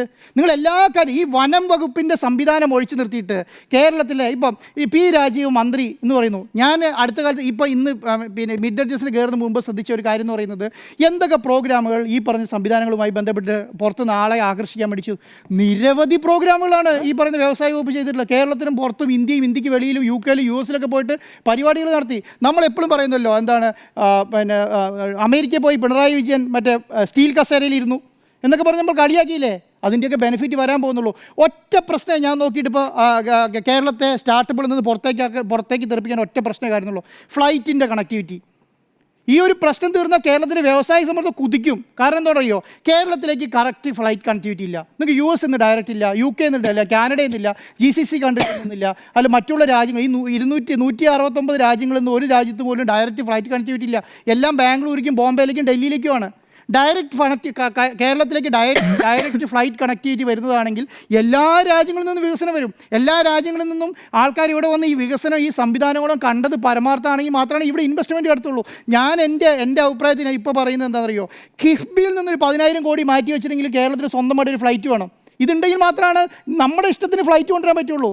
നമ്മളെപ്പോഴും പറയും നമുക്ക് സ്വന്തമായിട്ട് കൊച്ചി എയർപോർട്ടുണ്ട്. സിയാലുള്ളതുകൊണ്ട് ബെനിഫിറ്റ് എന്താണ്? സിയാലുള്ളതുകൊണ്ട് ഒരാളുടെയും കാല് പിടിക്കേണ്ട കാര്യമില്ല. പ്രോപ്പറായിട്ട് എത്ര വലിയ വികസനം നടത്താൻ പറ്റും. നമ്മൾ സിയാലിൻ്റെ ചുറ്റും നിങ്ങൾ പോയി നോക്കിക്കുക, എത്ര ഹോട്ടലുകളാണ്, എത്ര വലിയ ഫെസിലിറ്റികളാണ് സിയാലിനോട് ചുറ്റുമുള്ളത്.